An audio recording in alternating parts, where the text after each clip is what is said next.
Welcome to Physics Vidyapeeth. Physics Vidyapeeth is starting the numerical solution for the physics related topics and other technical topics also. So here we are going to discuss the topics of the unit and dimensions. These unit and dimension topic is related to for all competitive exams like NDA, CDS, IIT JEE, NEET. So these are the very selective questions. So if you solve these questions, so you can solve multiple questions related to your exams. So now start with the question number first. Now the question is v is equal to ax square plus bx, where v is velocity and x is the distance, and we have to find the dimension of a and b. So firstly what we will do, we will write the equation v is equal to ax square plus bx. अब before solving this equation we have to understand some points. What are these some points? First point is that if this equation is dimensionally balanced, so the term of ax square and the term of bx, the dimension of both term will be equal, and the dimension of v will be also equal to these terms. Meaning ये है कहने का कि ए x square का जो dimension होगा वही dimension B x का भी होगा और वही डायमेंशन हमारा v का भी होगा अगर इक्वेशन डायमेंशनली बैलेंस्ड है, if equation is homogeneous equation. Okay, so for understanding this term or this point, I am showing some examples or giving us one example to you by showing this equation. The equation is equation of motion. Everybody knows about the equation of motion. What is the equation of motion? First equation of motion, v is equal to u plus at. Okay, here we have put the dimension. सो यहाँ पर v की dimension हमने put किया तो L T minus one, you की dimension put किया L T minus one, ए की dimension L T minus two, T की डायमेंशन टी. यहाँ पर दोनों टर्म अलग अलग हैं, दोनों ही फिजिकल क्वांटिटीज़ अलग अलग हैं. When these physical quantities multiplied, so we are getting that L T minus one. So what we are seeing here कि जो डायमेंशन u का है वही डायमेंशन ए टी का भी है और वही डायमेंशन v का भी है. सो फाइनली जो हमारा रिज़ल्ट भी आता है, अगर हम लोगों ने 12th में पढ़ा होगा या 11th में पढ़ा होगा तो उसमें देखा होगा कि जो इक्वेशन डायमेंशनली बैलेंस्ड होती है तो दोनों साइड की डायमेंशन हमारी सेम आती है. तो यहाँ पर भी दोनों साइड की डायमेंशन सेम है. So during competition exams we have to remember that if equation has been given, so that equation will be dimensionally balanced. अगर इक्वेशन कोई भी इक्वेशन दी गई है और उसमें हमें डायमेंशनली कोई भी वैल्यूज़ फाइंड करनी है तो वो इक्वेशन डायमेंशनली बैलेंस्ड होगी. जैसे ये इक्वेशन है हमारी. चलिए अब सॉल्व करते हैं इस इक्वेशन को. तो 50% प्रॉब्लम तो हम लोगों ने यहीं पर सॉल्व कर लिया है. अभी क्या करना है हमको, यहाँ पर डायरेक्टली हमें लिखना है क्योंकि we have to find the dimension of A and B. So क्या लिखना है, the dimension of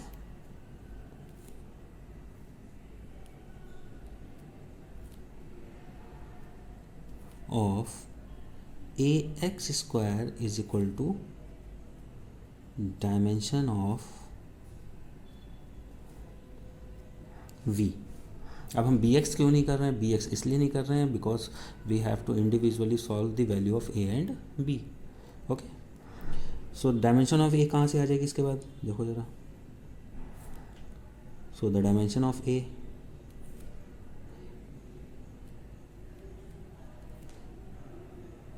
dimension of A is equal to dimension of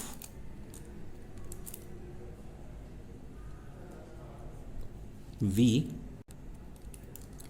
divided by dimension of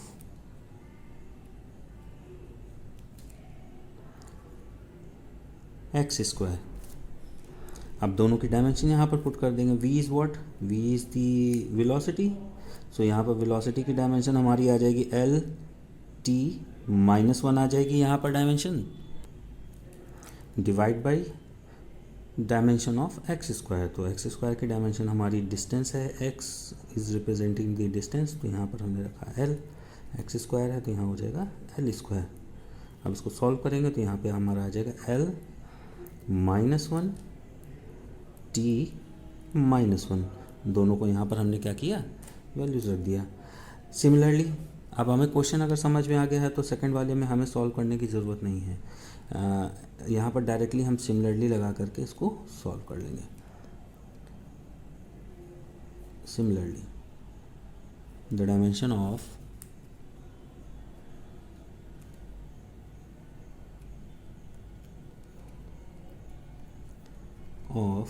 B, क्या हो जाएगा डायमेंशन ऑफ बी हमारा, यहाँ पर आ जाएगा डायमेंशन ऑफ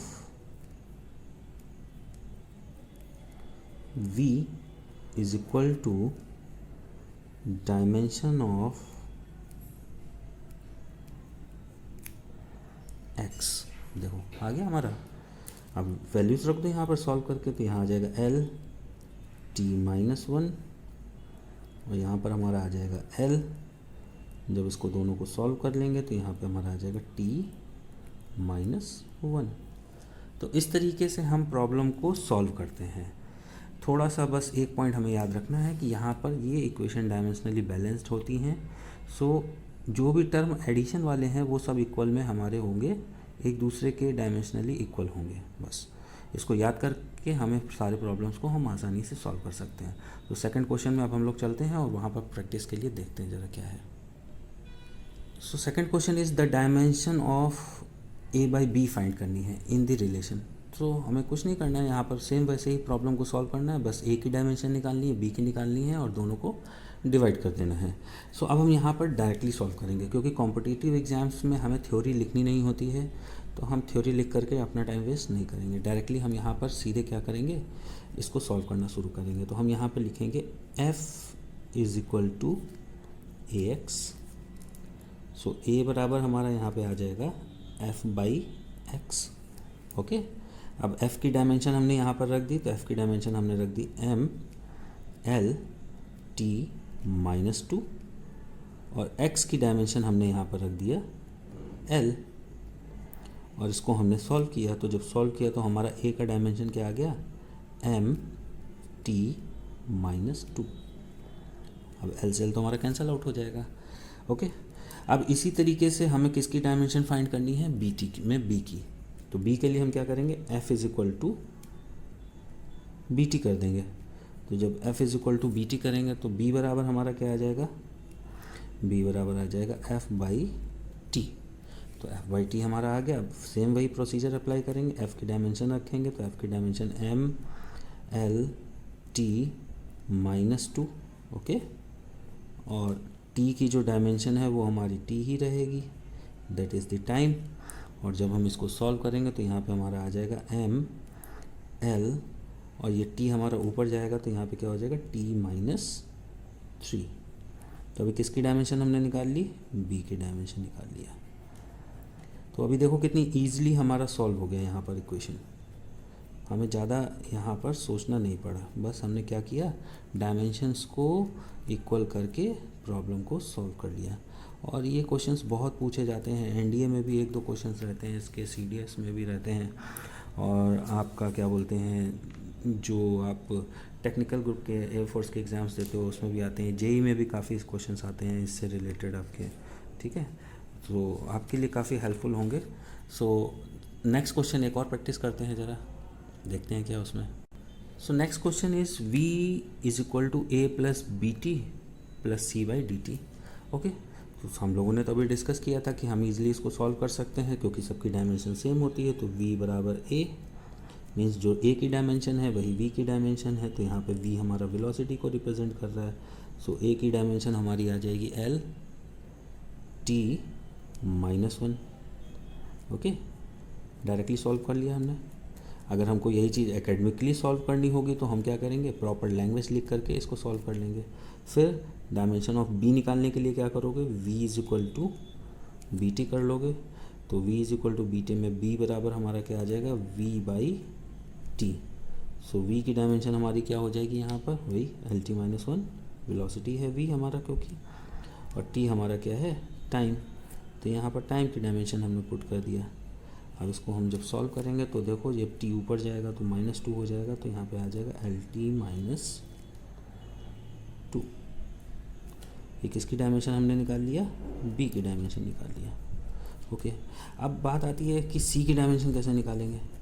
तो c की डायमेंशन निकालने के लिए सबसे पहले हमें डायमेंशन निकालनी पड़ेगी d की, क्योंकि इस क्वेश्चन में ज़्यादातर प्रॉब्लम गलतियाँ लड़के जो हैं वो ये करते हैं कि c को डायरेक्टली v के इक्वल कर देते हैं, जबकि ऐसा नहीं है। जब डिवाइडेशन या मल्टीप्लिकेशन में टर्म्स आते हैं तो उस कंडीशन में पहले जो टर्म हमारे साथ में कांस्टेंट के साथ में कोई टर्म हमारा ऐसा दिया है जैसे d+t, तो इस तरीके के टर्म में सबसे पहले हम d की डायमेंशन निकालेंगे, देन c की निकालेंगे। यहाँ पर गलतियाँ क्या होती हैं कि पहले c की निकाल कर लेते हैं फिर d की निकालते हैं, तो वो प्रॉब्लम क्रिएट होती है उसमें। तो पहले हम किसकी डायमेंशन निकालेंगे, पहले डायमेंशन निकालेंगे हम d की, और फिर d की डायमेंशन निकालने के बाद में हम किसकी डायमेंशन निकालेंगे, c की।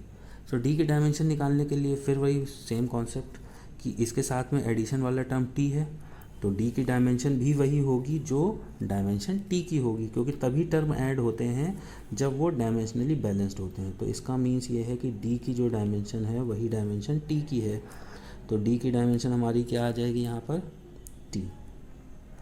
ओके, d भी हमारा ओके हो गया।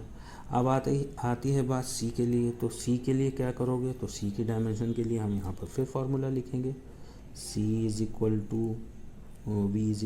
c अपॉन, अब d की डायमेंशन t है, t की भी डायमेंशन जो है यहाँ पर देखो तो t है, तो जब इनको सबको ऐड करोगे तो ये 2t हो जाएगा। और हमें पता है कोई भी न्यूमेरिक वैल्यू हमें डायमेंशनली इक्वेशन जब सॉल्व करते हैं तो उसको लेना नहीं होता है, तो उसको हम हटा देंगे। तो 2t में t बचा, तो इसका मीन्स ये है कि यहाँ पर हमारा क्या आ जाएगा, c/t। यहाँ पर डायरेक्टली हम डायमेंशन को पुट कर दे रहे हैं, ठीक है। तो c की डायमेंशन क्या आ जाएगी, c की डायमेंशन यहाँ पर आ जाएगी, जो v की डायमेंशन यहाँ पुट कर देंगे LT-1, और ये वाला t इधर मल्टीप्लाई हो जाएगा। इसको देखना तो यहाँ पर ये आ जाएगा हमारा l। तो c की डायमेंशन हमारी क्या आ गई, l।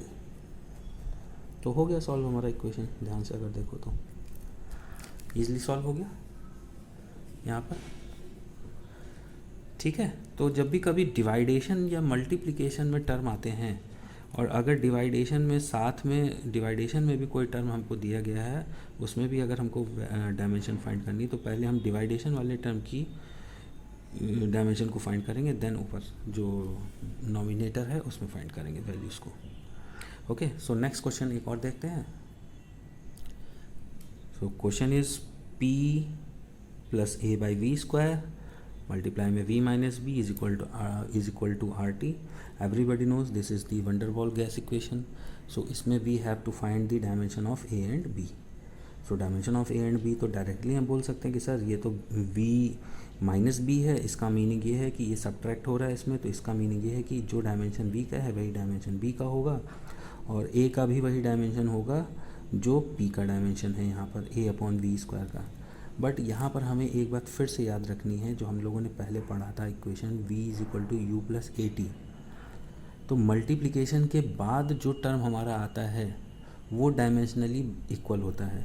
अगर मल्टीप्लिकेशन में दो वैल्यूज़ दी गई हैं तो वो डायमेंशनली बैलेंस्ड नहीं होंगी। तो पहले हमें यहाँ पे क्या करना है, इन दोनों का मल्टीप्लाई करना है। तो मल्टीप्लाई करते हैं यहाँ पर ज़रा। तो मल्टीप्लाई करेंगे तो पहला टर्म आ जाएगा PV, फिर इसके बाद वाला टर्म आ जाएगा a/v, फिर इसका इसमें मल्टीप्लाई किया p से b का, तो -pb -ab/v²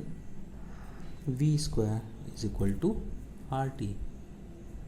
तो अभी हम क्या देख रहे हैं कि अब इक्वेशन को हम डायमेंशनली बैलेंस कर सकते हैं। मींस कि जो PV का डायमेंशन है वही a/v का डायमेंशन होगा, वही डायमेंशन PV का भी होगा, वही डायमेंशन ab/v² का होगा, और वही डायमेंशन RT का होगा, ठीक है। सो a का डायमेंशन निकालने के लिए अब हम क्या करेंगे, यहाँ पर हम डायरेक्टली क्या करेंगे, PV = a/v। सो a = हमारा क्या आ जाएगा, PV², और everybody knows P is the pressure. So pressure का डायमेंशन क्या होता है, प्रेशर का डायमेंशन होता है mL-1 t माइनस 2, और v यहाँ पर वॉल्यूम को रिप्रेजेंट कर रहा है, तो वॉल्यूम का डायमेंशन होता है एल क्यूब और उसका स्क्वायर। और जब हमने टोटली सॉल्व किया तो यहाँ पर आ गया m l to the power 5 t minus 2। तो अभी a का डायमेंशन आ गया हमारा। ओके, अभी a का डायमेंशन आ गया। अब b का डायमेंशन के लिए हम यहाँ पे क्या करेंगे, b के डायमेंशन के लिए हम डायरेक्टली क्या करेंगे, यहाँ पर डायरेक्टली हम यहाँ पर ये देखो पी बी बराबर वी का, p b is equal to p v, तो यहाँ p से p कैंसल आउट हो जाएगा हमारा। तो यहाँ पर dimension of v is equal to dimension of b। तो अभी v का जो डायमेंशन है वही b का है, तो v इज़ द वॉल्यूम, और वॉल्यूम का डायमेंशन होता है l क्यूब। तो यहाँ पर हमने इस तरीके से प्रॉब्लम्स को सॉल्व किया। तो इस तरीके के इक्वेशंस कभी भी आते हैं तो आप उनको केवल एक ही कॉन्सेप्ट से सॉल्व करना है आपको, क्या कि ये सभी डायमेंशन एडिशन या सब्ट्रैक्शन में डायमेंशनली इनका जो डायमेंशन होता है वो बराबर होता है। Okay, so if you like video, और अगर आपको कोई टॉपिक लगता है जिससे रिलेटेड आपको सेलेक्टिव क्वेश्चन सॉल्व कराने हैं, so you can follow me on this channel, okay, and send the topic also. I will definitely make a video for you. Okay, thank you.